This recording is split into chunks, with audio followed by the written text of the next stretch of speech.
Quero que você abra a sua Bíblia em Romanos capítulo 8. A gente vai ler o tema, mas eu quero também compartilhar com você outros textos. Eu quero que você deixe a sua Bíblia aberta, né? Romanos capítulo 8, versículo 28. Romanos 8, 28. Diz o seguinte: sabemos que Deus faz todas as coisas cooperarem para o bem daqueles que o amam, que são chamados de acordo com o seu propósito. Essa palavrinha aí está latente aí no seu coração. Você que é da segunda igreja, segundo o seu propósito.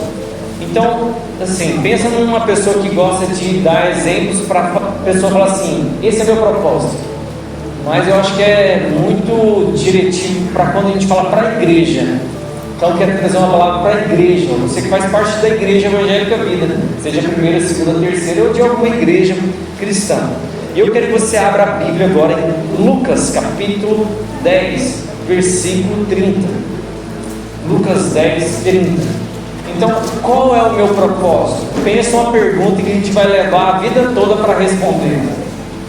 Se a gente perguntar para algumas pessoas aqui, há 10 anos atrás, ela responderia: o meu propósito é esse. Passa 10 anos, não, meu propósito é esse.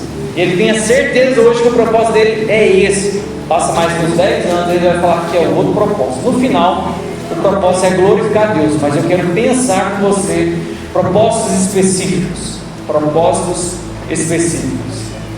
E falando sobre igreja, Jesus vai contar uma parábola muito conhecida, né? A parábola do bom samaritano. Eu quero ir conversando com você para que você possa entender o que o texto está dizendo. Jesus está respondendo um religioso, ele vai dizer: respondeu com uma história. Certo homem descia, presta atenção, ele estava descendo, o caminho da descida de Jerusalém a Jericó. Jerusalém simboliza contato com Deus, cidade de Deus. Para Jericó, Jericó já era conhecida como uma cidade não mais tão espiritual. O homem descia, que significa um declínio. Imagine só, a queda do homem foi essa: sair da comunhão com Deus, de Jerusalém, em busca de Jericó. Então, esse homem, ele estava em uma queda, e ele foi atacado por bandidos, e eles lhe tiraram as roupas, espancaram e deixaram quase morto à beira da estrada. Isso significa que na queda do homem, no meio da estrada, Satanás, demônios bateram, espancaram esse homem, tiraram a sua roupa e roubaram tudo aquilo que ele tinha. É isso que o diabo faz: ele rouba, ele mata e ele destrói. O texto vai dizer que deixou quase morto. Como pode alguém ficar quase morto? É engraçado, né? Mas quando a gente fala sobre vida espiritual, uma pessoa que não tem a Deus, ele é um quê? Um quase morto. Ele está vivo, mas ele está o quê? Morto espiritualmente. Ele estava onde? À beira do caminho. Ou seja, ele não estava mais caminhando, nem estava no caminho, ele ficou do lado. E é isso que o pecado faz com a nossa vida: nos deixa à beira do caminho. Então, no meio dessa perseguição aí, dessa luta, dessa batalha, entra uma pessoa, o sumo sacerdote, o religioso, né? E vai dizer: por acaso também descia. Não estava subindo, estava em declínio. É isso que a religião também, no tempo de Jesus, né, estava em beira de um declínio. Ali passou um sacerdote, viu o homem caído, atravessou para o outro lado da estrada. É isso que a religião faz quando vê alguém caído. E mesmo que ele fale assim: não, vou passar para ajudar, ele não tem poder para salvar essa pessoa, não tem poder para cuidar dessa pessoa. Mas ele passa quem? Um levita, alguém que também era representante de Deus, fazia o mesmo caminho. O que? O caminho do que? Da queda, descendo para Jericó, passando pela estrada, viu o homem caído, também passou de longe. Então o samaritano, a gente sabe quem é esse samaritano aí, né? Ao ver o homem, teve compaixão. O texto não vai dizer que ele estava descendo, mas que ele estava no caminho. E esse samaritano foi até ele e tratou os seus ferimentos com óleo e vinho, e enfaixou. Depois colocou o homem em seu jumento e levou a uma hospedaria, onde cuidou dele.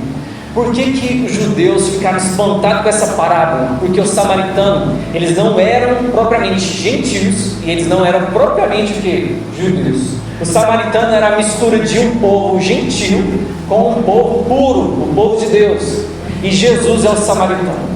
porque Ele é a mistura da humanidade com a divindade. Ele é o bom samaritano. E Ele olha, e Ele observa, e Ele pega essa pessoa, e Ele vai fazer duas coisas. Primeiro, colocar óleo, e Ele vai colocar o quê? Vinho sobre as feridas. Somente Cristo tem o poder de restaurar a pessoa. Óleo que tinha o poder de trazer o quê? Alívio à dor. Esse homem foi espancado, estava sentindo dor ali, estava quase morto. O óleo servia para trazer alívio para aquele momento. E o vinho tinha o poder de cicatrizar, de curar. Cristo tem o poder de curar e de trazer alívio. Ele não só fala assim, eu vou te salvar, mas sofra aí, não. Ele vai nos ajudar durante toda a vida a gente superar essa dor e aí a gente ainda vai ser salvo. E Jesus, como símbolo do samaritano, a gente identifica aqui que ele coloca sobre o seu jumento e o leva à hospedaria. Continuando o texto aí, vai dizer o seguinte, versículo 35: ele cuidou dele lá na hospedaria. No dia seguinte, deu 2 moedas de prata ao dono da hospedaria e disse: cuide deste homem, se você precisar gastar a mais com ele, eu lhe pagarei a diferença quando voltar. Ou seja, Jesus conta essa parábola e eu acho que tem tudo a ver com o propósito da igreja e com o seu propósito. Jesus vai falar isso do samaritano, que ele vai dizer: olha, eu não vou ficar cuidando dele aqui mais não, eu vou, mas eu vou voltar. Está aqui as 2 moedas, essas 2 moedas dariam para ele ficar muito tempo ali na hospedaria, e se ele precisasse, o dono da hospedaria poderia muito bem gastar ali, que depois ele ia retribuir. Olha que coisa maravilhosa, esse homem é um bom samaritano, aliás, ele é um ótimo samaritano, que é Cristo. E Jesus fez isso, Ele cuidou e nos colocou na sua hospedaria. Eu queria falar sobre o ministério da hospedaria, porque existe um dono da hospedaria. Jesus entregou ao dono da hospedaria e falou: cuida dele aí, que eu vou voltar. Quem é o dono? Eu poderia muito bem exemplificar o Espírito Santo. O ministério da hospedaria tem tudo a ver com o Espírito Santo na igreja. Cristo, Ele não está fisicamente aqui, mas Ele está através de quem? Do Espírito Santo. O ministério da hospedaria tem a ver com a ação do Espírito Santo sobre a igreja. Então, Cristo nos salvou, tirou nós da beira do caminho e nos colocou na hospedaria e falou para o dono, falou para o Espírito Santo: cuida dele, porque eu vou voltar. E Cristo vai voltar. Ele pagou um alto preço, além da conta, mas se precisar, está aí garantido. Cristo trouxe a nós uma esperança de que Ele vai o quê? Voltar. Mas até Ele voltar, existe um propósito. O problema da hospedaria é que a hospedaria muitas das vezes quer ser maior do que o dono da hospedaria. O problema é que a hospedaria, que a igreja, quer seguir as suas vontades, não quer ouvir. A dificuldade da segunda igreja é a mesma dificuldade da terceira, da primeira, de todas as igrejas. É porque nós não estamos ouvindo o dono da hospedaria. O problema é que a gente não quer ouvir o que o Espírito Santo quer falar ao nosso coração. Por isso eu quero te convidar a voltar a Romanos 8, para que a gente possa entender aquilo que Deus quer falar ao nosso coração nessa noite. Então, algumas pessoas vão dizer: qual é o propósito? Eu fui chamado para quê na igreja? Para vir uma vez na semana? É sério que Jesus morreu na cruz para você vir uma vez na igreja e falar assim: esse é o meu propósito? Não, eu oferto lá na igreja. É sério? Esse é o seu propósito? Não, eu prego às vezes, eu canto às vezes, não, eu faço muitas coisas. Não é só isso. Existe um propósito. Em Romanos 8, capítulo 8, versículo 5 vai dizer: a diferença daqueles que cumprem o propósito de Deus é daqueles que não cumprem. Aqueles que são dominados pela natureza humana pensam nas coisas humanas, mas os que são controlados pelo Espírito pensam nas coisas que agradam o Espírito. Portanto, permite que a natureza humana controle a sua mente, que resulta em morte, mas aquele que permite o Espírito controlar a sua mente resulta em vida e paz. Paulo está dizendo aqui, para a gente alcançar que todas as coisas cooperam para o bem daqueles que amam a Deus, segundo o seu propósito, a primeira coisa que você tem que fazer, a sua mente tem que ser dominada pelo Espírito Santo. Não existe igreja boa, igreja saudável, que não cumpra o seu propósito, segundo a vontade de Deus, não segundo a sua vontade. Eu sou fundador de uma igreja. Se vocês acham que vocês têm uma história bem doida, imagina a terceira igreja. A terceira já foi a quarta, a terceira já foi a segunda, a terceira já andou para essa cidade, depois ela meio que desapareceu. Aí depois vem uma fundação de uma igreja, família cristã, aí teve a união da igreja, e aí a gente se tornou a terceira igreja. Mas uma coisa que me traz crise é eu pensar de que tudo que eu fiz foi segundo a minha vontade, segundo a ação minha. Se eu parar, a igreja para, porque é isso que acontece. Se alguns pastores falam assim, acabou, não quero mais isso na igreja, tem crente que vai até glorificar, isso é de Deus, pastor, vamos fechar esse trem de igreja, está amarrado, não tem tempo para isso não, porque a obra para quando o líder para. Então, o que é igreja mesmo? O que é o propósito da igreja? Será que o propósito da igreja é o quê? Vamos esperar o pastor mandar, se ele não mandar, então a gente não faz. É isso. Esse é o propósito da igreja. A igreja precisa estar unida na mente do Espírito Santo, o dono da hospedaria. Tem uma frase interessante que vai falar aqui: pastores carnais geram eventos carnais, que geram uma igreja carnal, que vai gerar crentes carnais. Movimentos a gente faz até satânicos e reúne pessoas. Então a gente não pode falar assim, nossa, essa igreja está boa, segunda igreja, olha só um monte de gente, está legal, ó, show de bola, Deus está agindo. Isso não é resultado da ação de Deus, porque eu passo na frente de algumas religiões e lá está bombando, e isso não significa que Deus está. Assim como igrejas que estão ferventes de pessoas, isso não significa que Deus está lá, porque está na ligação sua com o Espírito Santo. Quando você entrou aqui dentro, você estava ligado no Espírito Santo. Quando você veio para a igreja, quando você faz alguma ação na igreja, quando você canta, você prega, você cuida, você traz água, você está ligado no Espírito Santo, você está cumprindo o seu propósito. Se você não está, embora você faça qualquer coisa, isso não é o propósito de Deus. Sinto muito. Isso é caridade. Então, significa estar ligado em Deus. A sua mente não é mais dominada pela sua natureza, não é mais dominada pela sua vontade, pelo seu querer. Por isso eu poderia falar assim, gente, vamos trabalhar no evangelismo, vamos fazer isso, olha, o propósito do Régio é esse, olha, o propósito do irmão ali é esse. Isso não tem nada a ver. Isso é uma comunhão com o Espírito Santo, isso é um relacionamento. Então, enquanto nós estamos na igreja, a gente está sendo o quê? Cuidado, tratado. E a gente vai sendo tratado por Deus para a gente cuidar das outras pessoas. É por isso que as pessoas não ficam na nossa igreja, porque chega lá, não tem nem óleo nem vinho, só tem show e só tem aplausos humanos. É isso que a igreja precisa, é do óleo e do vinho. Você recebe a cura para você ser um agente de cura nas pessoas. Eu imagino esse homem que estava lá nessa hospedaria, as outras pessoas olharam para ele, o que aconteceu? Eu fui assaltado, me bateram, me espancaram, jogaram no meio do caminho, mas um bom homem cuidou de mim, e ele fez isso, fez isso, fez isso.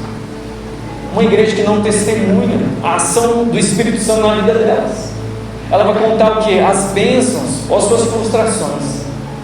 A igreja tem propósito, é a igreja que está sempre falando sobre a ação do Espírito Santo, é a igreja que está compartilhando. Olha, mas eu sei de uma coisa, esse bom samaritano ele vai voltar, ele vai vir me visitar, eu tenho certeza. A igreja tem propósito, é uma igreja que anseia pela volta do bom samaritano, é uma igreja que fala assim, nossa, Cristo está voltando. Isso é uma igreja de propósito. Então, eu sei, numa mente de uma pessoa a gente quer codificar, a gente fala assim, nossa, a nossa igreja está em movimento, nossa igreja está fazendo um monte de coisa, nossa igreja mudou o bairro Itatiaia.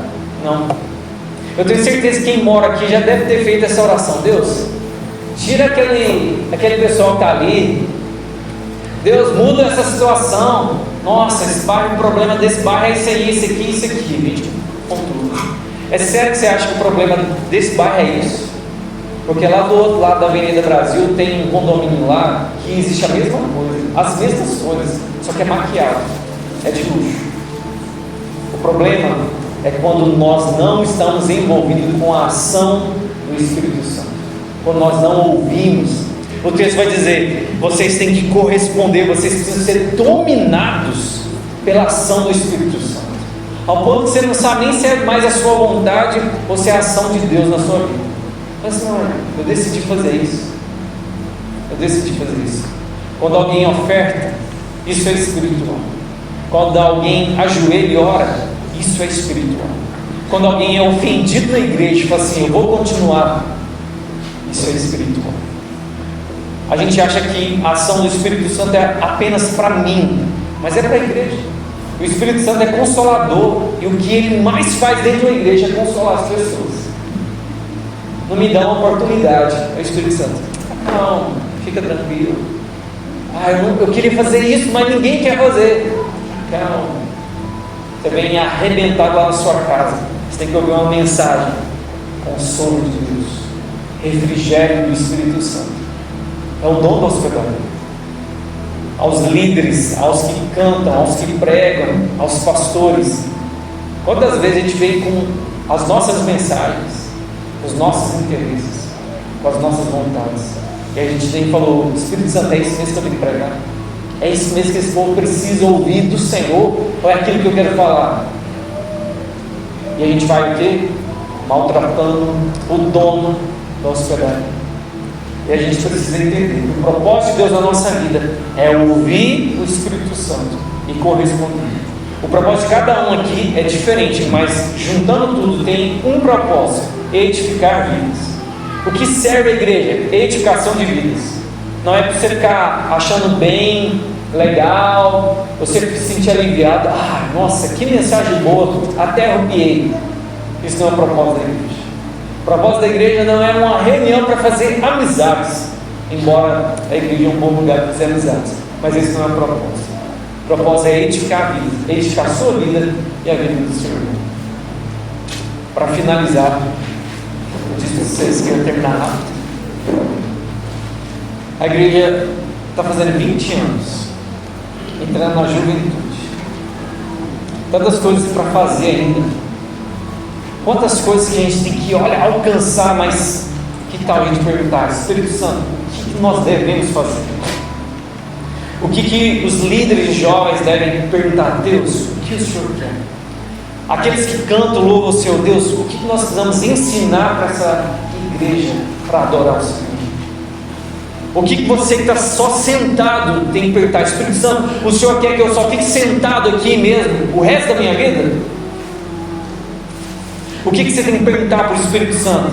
Espírito Santo, eu tenho que ficar reclamando de tudo ou eu tenho que agir? Quando a gente conversa com Ele, tudo transforma. Porém, não é uma perguntinha de: e aí, o que eu faço? O Senhor não falou nada, então não vou fazer nada. Não, é uma caminhada. É uma mente sendo dominada, controlada, guiada, transformada pelo Espírito Santo. Por isso que eu falei que a gente faz essa pergunta e a gente fica assim pensando: qual é o meu propósito? Há uns anos atrás eu responderia uma coisa, hoje eu respondo outra coisa, porque o propósito de Deus só vai crescendo. Deus não falou para Abraão: Abraão, vou te fazer o pai da fé. Não, só sai daqui, levanta e anda. Deus não falou para Davi: Davi, você vai ser o homem segundo o coração, o meu coração. Falou isso? Não, você vai ser rei. A última coisa que a gente fala de Davi é que ele é rei. A gente fala que ele é um homem segundo o coração de Deus, um adorador, guerreiro, mas rei é a última coisa, porque são os propósitos que vão sendo revelados na nossa vida. Deus não falou para Isaías: Isaías, olha, você vai ser o profeta que vai conhecer o Messias no Antigo Testamento. Deus falou isso para ele. Propósitos vão sendo revelados na caminhada. Muita gente fala assim: não, meu ministério é esse, não, a minha vida é essa.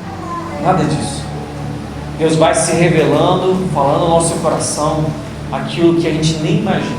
Existem dons dentro dessa igreja que ainda nem foram acessados, dons que você nem imagina que você tem, mas está guardado. Mas você precisa ser guiado pelo Espírito Santo. Quantas vidas precisam ser edificadas nessa rua? Quantas vidas precisam ser edificadas nesse bairro? Quantas vidas precisam ser edificadas nessa cidade? mas o propósito está dentro do seu coração. E você só vai cumprir na hora que você falar: dono da hospedaria, Espírito Santo, cuida de mim e me ajuda a cuidar das pessoas. Amém? Eu queria que você curvasse sua cabeça. Não precisa ficar em pé, mas que você tivesse uma conversa séria com Ele. Uma conversa de tudo ou nada. Uma conversa de falar: Senhor, será que eu estou cumprindo meu propósito mesmo? Será que é só isso que eu tenho que fazer? Deus, será que eu estou limitado apenas a essas 4 paredes? Será que eu estou apenas limitado àquilo que eu acho que eu sou bom? Deus, qual é o meu propósito? Eu sou chamado para um propósito, e morrer sem esse propósito é uma falha minha, não do Senhor. Lembra de quando você estava caindo, que Jesus veio, te pegou, passou o óleo, tirou suas feridas, passou o vinho, te curou, te colocou num bom lugar. O Espírito Santo vai te trazendo palavra, amizades, e agora você parou? Esse é o propósito de Deus? Não. Pergunte todos os dias: Espírito Santo, o que o Senhor quer de mim? Diga: Espírito Santo, o que o Senhor quer de mim? Diga mais: Espírito Santo, fale para mim o que eu preciso fazer para cumprir o propósito que o Senhor colocou na minha vida. Não a minha vontade, não a minha natureza humana, mas a natureza do Senhor, o teu propósito. Porque se eu não cumprir o teu propósito, eu vou voltar para a beira do caminho e continuar doente, porque eu não entendi que o Senhor é o que cuida e que zela da minha vida. Fale com o Espírito Santo, fale com o Senhor, fale com o nosso Deus. Espírito Santo de Deus, nós oramos nessa noite, tantas coisas para a gente se alegrar, sim, é verdade, histórias, Pai, mas mais ainda está no teu coração de cumprirmos o nosso propósito em Ti, não a nossa vontade. Talvez o propósito do Senhor nunca vai ser fazer essa igreja ter 100 membros, mas não importa. O que importa é a qualidade gerada pelo Espírito Santo, não pela vontade humana. Pai, todas as programações precisam ser guiadas pelo Espírito Santo. Cada líder precisa ser guiado pelo Espírito Santo. Cada mensagem, cada louvor, cada momento de celebração, cada reunião de alegria tem que ser guiada pelo Teu Espírito, pois isso traz vida. O que é guiado pelo homem gera morte, Senhor. E quantas igrejas, reuniões que são guiadas pelos homens, que tem gerado morte espiritual, morte emocional. Pai, no nome de Jesus, nós queremos entregar o controle dessa igreja nas Tuas mãos. Nós queremos que cada líder entregue seu controle a Ti, que cada vida seja entregue a Ti, Senhor. Pai, nós queremos entregar esse bairro a Ti, ele Te pertence. Nós entregamos essa cidade a Ti, ela Te pertence, Senhor. Pai, no nome de Jesus, o Senhor vem trazer mudanças no nosso coração. Que haja nos próximos 20 anos dessa igreja, Pai, uma vontade intensa de buscar ao Senhor e de ser guiada pelo Senhor. Pai, nós profetizamos que mais jovens virão para essa igreja, mais crianças virão para essa igreja.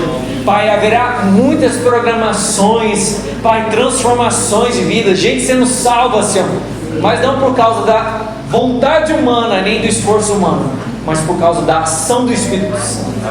Pois o Senhor é o dono desse lugar, o Senhor é o dono da hospedaria. Nós somos apenas pessoas curadas pelo Cristo, pelo bom samaritano. E nós queremos testemunhar que nós estávamos na beira do caminho, mas um homem cuidou de nós. Cuida mesmo, Jesus. Pai, talvez ainda a gente continue doente, mas o cuidado continua, pois o Senhor pagou um alto preço. E a gente sabe que o Senhor vai voltar. Isso nos alegra, isso nos anima. Guarda isso no coração de cada um dos teus servos, para a tua glória, no nome de Jesus. Amém. Deus abençoe, irmãos.